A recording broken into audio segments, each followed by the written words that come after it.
Sleeves here with the Senior Pickleball Report powered by TNC Network. Let's get it going.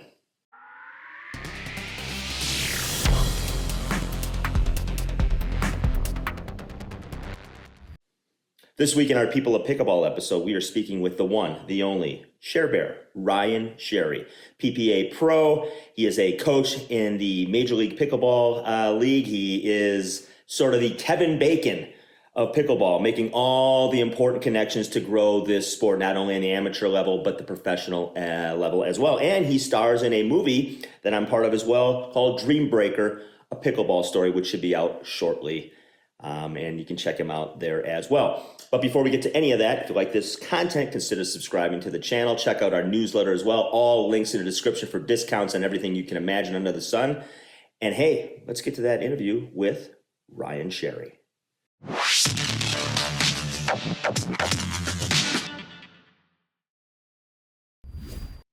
All right, hey, the legendary, and in Las Vegas, by the way, another legendary place to be, Ryan Sherry. Welcome to the Senior Pickleball Report. Sleeves, happy to be here, my friend. What's going on? Not much, man. You live a life that most people, I think, would be envious of, except for those that got to really live it and be out there on the road as much as you are. I mean, if anybody follows you at all on social media, it seems like it's one event after another in an endless series of events. So how you holding up? Honestly, you got me at we've been putting this meeting off for about 6 weeks. So I was tired 6 weeks ago when we were going to talk, and I'm exhausted. But I mean, I'm here in Vegas, at the Pickleball Las Vegas Open at the Fountain Blue that PPA put on, and shoot, as tired as I am, I love it. It's great being here. The place is unreal, and like I said, there's worse places when you're tired that you can fake a smile and just go have a good time. Right. Yeah, absolutely. Absolutely. I mean, obviously, my connection with you is this film that hopefully comes out later this fall called Dreambreaker, a Pickleball Story. And it talks about, obviously, the tour drama, the tour wars, if you will, over the last few years and all that. You play a very intricate role in the film, and I'm helping narrate the film. And so I'm looking forward for people to see it because I think they're going to see something about you in particular that maybe they don't get to see, in normal social media posts. Obviously, you're known for the viral post-game interviews. Obviously, you've got, lightning ground strokes, hell of a player, entertaining. I would argue one of the most entertaining players still today. And, you do a lot of other things. But I think what the film does is it shows sort of, because you're in and out of it, it kind of weaves together the connections and the relationships that you built that sort of have propelled this sport into the professional era. So talk about really your place in the professional game, because I think it's really unique and important. No, much appreciated. Well, hell, first we'll start off on a little comical side, but about the interviews, yeah, the interviews are great. The problem is I haven't won any goddamn matches in a while. So if you don't win any matches, you don't get any interviews. So safe to say there hasn't been much new content coming out lately. But no, about my place in the sport. Yeah, I mean, a lot of people, they see one side of things, and yes, right, that is who I am. But also there is another side of me. Of course, on the personal side, my best friend who founded our company, Legacy Pro Sports. I co-founded it with him. Right. We've been lying. We keep saying 5,000 NFL players. It's 6,500, 7,000. I don't even know the number. I've been saying 5,000 for 2 years. But with that, we help so many people. Also, own a mental health facility. But with all that, on the pickleball side, I've been there. I don't want to say from the beginning. The beginning would be someone more like a Kyle Yates or a Marcin Ruspetsky or hell, even a Tyson's. A lot of those people have been there since the beginning, Sure. Dave Wambach's the world. But since 2020, when it really got going, I was there. And when COVID hit, the APP really didn't exist. The PPA only had one tournament. They had the Mesa tournament. And I was stuck there in Fort Myers playing a little pickleball. Me and Ben Johns had became friends from a couple years prior. I was already, close with Kyle Yates. I had already known some of the other pro players, et cetera. And I just kind of had this idea along with a close friend of mine, Harry Chickma, and my business partner and my other buddy, PJ. Hey, look, COVID's hit. There's no live sporting events going on. ESPN was looking for content. And I basically, me and my partner, Brandon, and my partner, PJ, basically, we just, got it on. And we got it on ESPN3, which everybody laughs about. But it's the first time even a live network really could, say it's there, let alone during COVID, let alone the name ESPN. Sure. And then after that event, the PPA had reached out, and I love Connor to death. Him and I got a great relationship. I got an email from him in April 2020. He was like, hey, I'm Connor Pardo. I started this new tour. I'd love to talk to you. Him and I hit it off, and we ended up doing another event, which ended up bringing in Margaritaville, which also slowly brought in Duper a year later. So all these companies kind of that started into the sport indirectly, I kind of, 2 degrees separation, I'm there. And then it started growing. COVID kind of stopped, considering the fact we could travel. Fast forward, PPA Tour did what they did, and then you keep moving. So, I mean, that initial relationship is what struck ESPN, is what struck the gambling companies, which end up striking the live streaming. Margaritaville now is the head sponsor of the MLP. My relationship with Steve Kuhn goes back to 2017. First time Andre Agassi and Andy Roddick ever played pickleball. I played with Andre there. I played with Andy previously. Gary Vee was there watching, and Ryan Hartman, who now are huge figures in the sport. So I mean, it's just, I love it. And I've never been one my hand out saying I deserve this amount of money, but recognition. You'd be lying to yourself to say at times it does hurt when people don't understand that I was very responsible for helping. Yeah, well, absolutely. And I hope the film does a little bit of that justice for you, because obviously, I mean, and this is no joke, it's literally 6 degrees of Ryan Sherry here when you look at the pickleball verse. And that's no joke, because even the little bit I know about you and what's going on, I can tell that you are a man who builds relationships and makes connections, and you're phenomenal at networking. And all those things are unbelievably important when you're trying to build something like a professional sport from scratch. It takes obviously more than one person, more than just the person to start the tour or find the sponsorships. It takes all those little intangibles that nobody seems to always recognize at first to make it all happen. And one domino falls here, another falls there, and now, look where you're playing today and the events that are happening today and the people that are being drawn to the sport today, the celebrities, obviously the professional athletes, all of these you have connections with, and you have connections with people who are obviously running the tours and the leagues. So what was your thought? I mean, you've seen the film. It's going to be obviously coming out, and more people will get to see it on a major streaming service. It was out briefly, obviously, at the end of May because it was at a film festival. But, like you, I didn't really get to see it until it was done. And I'd like to hear your thoughts, kind of like what you thought about yourself in the film and what about you thought the overall art, kind of the film itself. I mean, first off, what Ashley Underwood and Craig Coyne, the producers had done. I've been there with them since the beginning. I got introduced to Ashley mainly through my close friend, Matt Manassi, who indirectly I got Matt kind of into the pickleball circle, and then he took that and he ran with it. And what he's doing is amazing. Right. So proud of him. But so he's one of those guys that I got hooked up, and then he got hooked up, and then he brought me back in. I feel like it's like a pro football team. One guy's the head coach, he gets fired.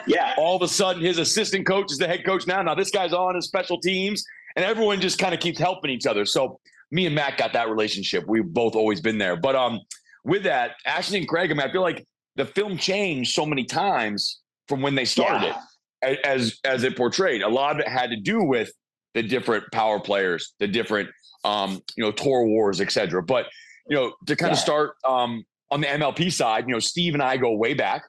I got so much respect for Steve.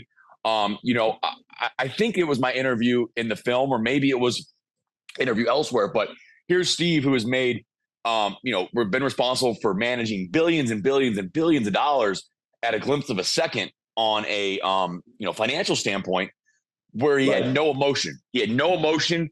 And at the end of the day, he was going to do what's best for his clients, et cetera.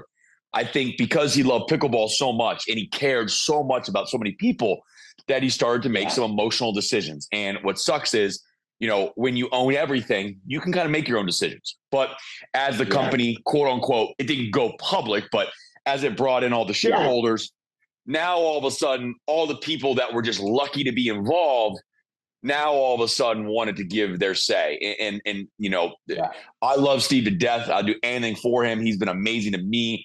I'm sure there's probably some things in the film he's not ecstatic about, but I also hope when he sees it, it should also be a lot to be excited about, because at the end of the day, for sure, none of this happens if it's not for him, and his dream and everything else. Him and I exchange text talks. We're great. We just haven't had time to talk, but I mean, I hope he's doing amazing. I know he had a child that I believe should be here by now or any minute. So I can't wait to talk to him. But ironically, but then you got on the Connor side, I've talked to Connor. Like I said, great relationship with Connor and the PPA and Bryce and other Connor Ogden, who have been there since the beginning. Connor's father, Dirk, and wife, Carly, have been amazing to me. Well, he wasn't that happy when he saw the film. And it was one of those things, like, it's kind of tough for me to think that. I'm like, buddy, you won. Like, life's not all about pleasing everybody. And there were some interviews in there with some of the players that, they were before certain times, they were out of emotion. But at the end of the day, we're here. Like, you're the CEO, you're the founder, like, you won. So I'm hoping when he sits back and sees the film, and he's already seen it once, but when he really sees it as his legacy, to his 4 amazing kids, it's like, look, man, like, I did an amazing thing here. And, and then on Tom's side, Tom and I, as I was being interviewed, I didn't know Tom. I mean, I knew of him, of course. We had crossed hands. I never even thought he knew my name. Then once I found out he kind of knew my name, I was like, all right, cool. But he's an unbelievable businessman. And, you can't be that successful and have crazy emotion. Hence my conversation about Steve. So Tom's done amazing. I mean, look where the sport. We're in the Fountain Blue. I mean, it's a $3.7 billion. We're at the Fountain Blue right now in Las Vegas. And it's like, if you want to go play in some random city on some public court with chain link fences, I mean, go do it, But we're at the Fountain Blue right now. So, I'm just happy to be a part of it. And, I'm excited just to watch this snowball continue to grow. Yeah, because obviously a ton has happened in the 4 years that we've been, talking about in 2020 when you got involved. And in 4 years, we've gone from, one tournament that one tour had to playing in these unbelievable events where they can make courts in buildings and in temporary spaces and bring in these crowds. And obviously you're drawing people to the game, like, the Agassiz of the world, and the U.S. Open running, obviously all that stuff with Djokovic and Alcaraz and people picking up pickleball paddles. It's insane where it's come in such a short period of time. And I feel like, and I think the film does a good job of this, that you're sort of the eye of the hurricane because it's all sort of swirling around. And, you've got all these relationships built. And you're it's cool because you're literally watching it in real time. And I feel like your life is almost experiencing it in real time, because everywhere I look, there you are. And you're in the broadcast booth today. I turn it on. I'm going to watch a little bit of singles. Oh, of course, there's Ryan. Well, and doing a great job. Well, the funny thing is, Jeannie has been somebody that, of course, as a tennis fan, you're a huge fan of her. Just like me, I'm a huge fan of Jack Sock, Sam Querrey, Donald Young. Hell, funny story about Jack. I mean, Jack and I now, we've been friends now for a little less than a year since I met him last December, playing the tour. But my old teammate, Troy Hahn, was one of his coaches. The year Jack got top 10 in the world. So to show you how much of a fan I am of Jack Sock, to now call him a friend, is in 2016, I'm in the Rio Olympics watching, USA basketball, And I see Jack through the binoculars. My dad does across the way. It was like him, Bubba Watson, and some people. And I'm like, shit, I literally left my seat. I'm sitting like on the floor basically at the Olympics. And I leave my floor to go all the way around just to go get a picture. I got a picture of me and Jack, and like I'm a fan. So now to be able to call these guys friends, like I went to Taste of Tennis with Sam Querrey, and like it's just me and Sam are friends. Like it's just crazy. Like to watch his matches that he played at Wimbledon, to watch the different things he's done, like it's crazy. And then Jeannie, not only, of course, you got the marketability and the looks, and Jeannie, she's freaking, she was everybody growing up. I don't care, guy, girl, and different. Everybody loved Jeannie. She's just awesome on all angles. But of course, she's, like most celebrities, like most good looking, high profile people, like pretty guarded. So it took me a few times on tour to walk by her. How you doing? We've got so many mutual friends. And I just knew once we kind of connected, my personality, I think I could kind of get it out of her a little bit if I could get her laughing. Yeah. And her and I become good friends. And, even though she lost today, it was cool to commentate her match. I just love it. Honestly, Sleeves, and you were talking about Agassi. I got to play with him Monday night in New York in Lifetime. You got Bahram. You got Bahram McCarty, who basically is CEO of Lifetime, who's addicted to pickleball. 175 facilities across the country, the nicest facilities that we get to play in. This Fontainebleau, of course, nicest facilities outside of like casinos that we get to play in. Yeah. And it was amazing. You're playing in New York City, Madison Square Garden with Agassi, Chris Humphries, CEO of Lifetime, Jeannie Bouchard, Justin Gimelstob. Come on. Like it's pickleball is creating a dream, and it's the only sport where you could take a guy like a Jamie Foxx, who, as we know, is addicted to pickleball, who's become a good friend of mine because of pickleball, but he wouldn't be caught dead being seen in a restaurant sitting at a normal table. He's only going to be backroom by himself. But this guy will drive 45 minutes to go play pickleball at a public court, or he will have 100 strangers, as I'm sure you see on Facebook and Instagram, over to his house that he don't even know their names, to play pickleball on a Wednesday night. Like, it's just absurd. But that's why it's great. Yeah, and you're right. You've touched on the whirlwind that it is. And I'm still waiting for my DM from Jamie. But anyway, what's amazing is you've been to all these places, and I hope you get a chance. It seems like you do, because you're very present about where you are and what you're doing. But there's a reason why, Ryan, I think that you're at these places, and that is because people like being around you as well. We can talk about you're I love that you're a fan of all these people as well. But a lot of these folks are fans of yours. And I'm a fan of yours. Ashley Underwood's a big fan of yours. And I think if you step back and look at that, you'll see that people like being around you, Ryan, because one, you're fun, two, you're genuine as hell, and three, you care about the game a lot. And clearly, because you don't have to go do all this. You have a fantastic career outside of this. Doing unbelievable work at Legacy Pro Sports, with Seiler and all that. And I think that the fact that you go and do these things and get to hang around these people, it's a two-way street. It's because, one, obviously you want to be with them, and it's really cool to kind of meet some of your heroes. Two, man, they dig you. They just do. You're that guy in this space. And I think it's a really cool, unique position to be in.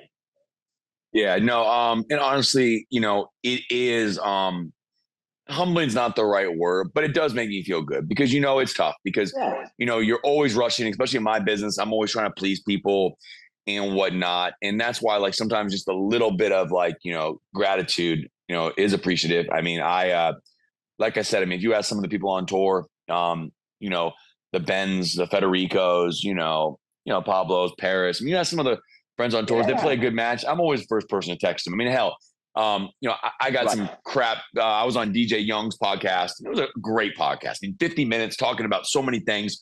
And I probably speak about 8 minutes good about, not 8, let's say 5 minutes good about Anna Lee and everything she's done for the sport. There's a one clip about, do I think I could beat her? Yeah, I think I could beat her. Cool.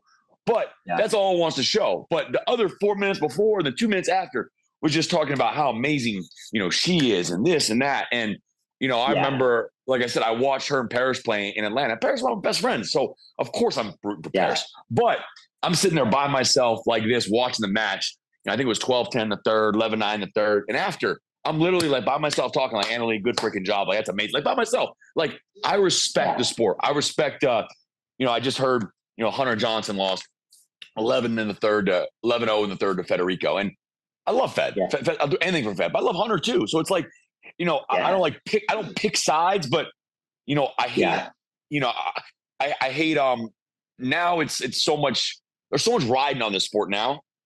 And everyone now, it's a job. There's a lot of pressure. And I don't like, I hate when people are, it's going to ruin their day. You know what I mean? Like, I don't want, and that's the hardest thing, and there's so much money. There's a lot of greed out there right now. There's a lot of false narratives. A lot of people are getting paid more money than they deserve to get paid. Sure. And, I'm afraid it's going to get ugly. It got ugly there with the tour wars on a little bit, not a little bit, a lot. And in these next couple of years, when these renegotiations happen, it's going to get ugly because everybody's living in a false reality right now. Yeah, and the game hasn't even gone to the place that we've talked about. The international scene is just starting to explode. I mean, you look, India coming online, China coming online, Europe.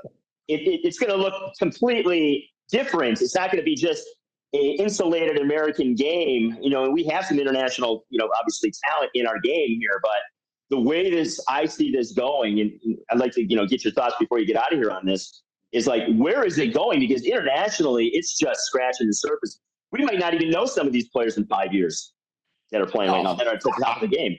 I hope not. I mean, and I say this with the most amount of respect. I mean, granted, what I'm about to say held a lot more true a year and a half ago when I was winning a lot more matches. But here I am. I'm 41 years old. Let's just go back a year and a half ago when I'm 39 years old and I'm beating these guys or playing tight. I mean, come on. Like, it doesn't happen. So, it's starting to get better and better, because now it's like, a guy like me can't just go through the motions. I can go through the motions, lose tight, lose in 3, maybe win a match. So it's getting better, but it should be at the point. And when it gets to the point where I feel like I don't even have a chance, I don't mean a chance to play tight. I'm talking about where I go out and just get killed. Like, Djokovic and goes play some guy 800 in the world. It's 1-1. It's 6-1, 6-1, 6-1, 1-1-1. When I got to go out there and I start getting beat 2-2, 1-1, 3-3, then I know the game's there. So I feel like I'm a good barometer in my mind to where when I believe the level's there, but it's not there yet. It's getting there, but it's not there yet. Yes.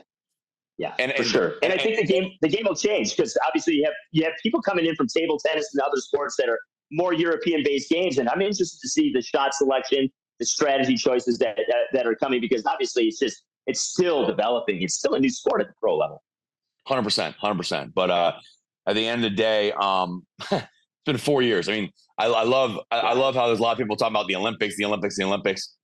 Let's take care of what we can take care of first, and that's just enjoy the sport, figure out the rules. I mean, I know we don't want to get into paddles and this and all these different things, and this has nothing to do with the companies. All the companies and the players, everyone's just trying to compete. It's just like, let's set some rules. Trying to find their place. Yeah. But I love it, Sleeves. I really appreciate the time, and I'd talk anytime you want.